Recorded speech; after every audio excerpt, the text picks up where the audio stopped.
വയലാർ വിട പറഞ്ഞതിൻ്റെ പിറ്റേ ദിവസം ജനയുഗത്തിൻ്റെ 1-ാം പേജിൽ അദ്ദേഹത്തെക്കുറിച്ചൊരു കവിത അച്ചടിച്ചു വന്നു. കമ്മ്യൂണിസ്റ്റ് പാർട്ടിയുടെ നേതാവ് സഖാവ് CK വിശ്വനാഥൻ എഴുതിയ കവിതയായിരുന്നു അത്.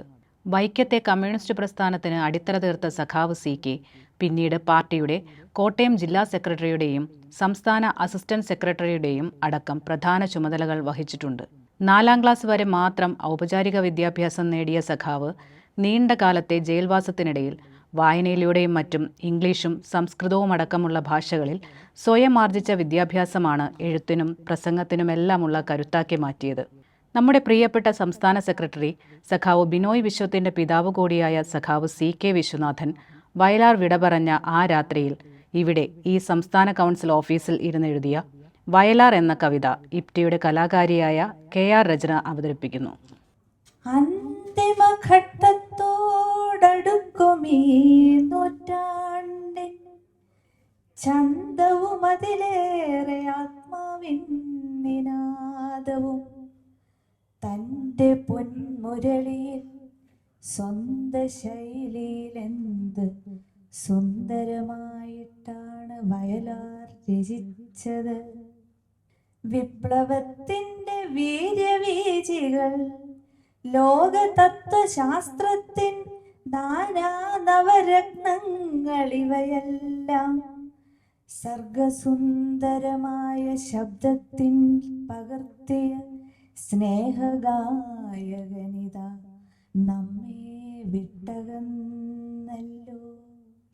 നിത്യനൂതനമായ സൗന്ദര്യം തിരഞ്ഞെത്തി എത്രമേലവയുമായി സമ്മേളിച്ചൊരുക്കിയ മുഗ്ധർ കാവ്യകുലസുന്ദരി മണിമാരെ എത്രമേലാമോദിച്ചു കേരളം നെടുനീളെ.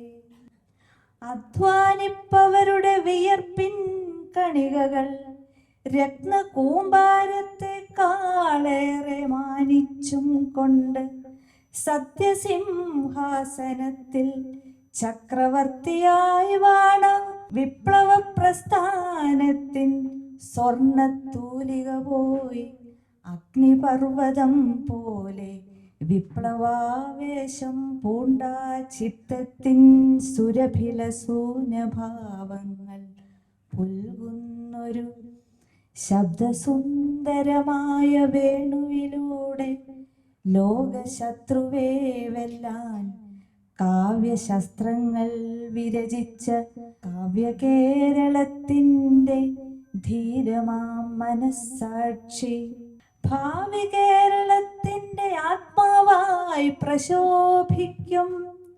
രക്തപുഷ്പങ്ങൾ കൊണ്ടു തീർത്തൊരു സുമചക്രം തപ്തരാമഖിലർക്കും വേണ്ടി ഞാൻ സമർപ്പിപ്പൂ. രക്തപുഷ്പങ്ങൾ കൊണ്ടു തീർത്തൊരു സുമചക്രം തപ്തരാമഖിലർക്കും വേണ്ടി ഞാൻ സമർപ്പിപ്പൂ.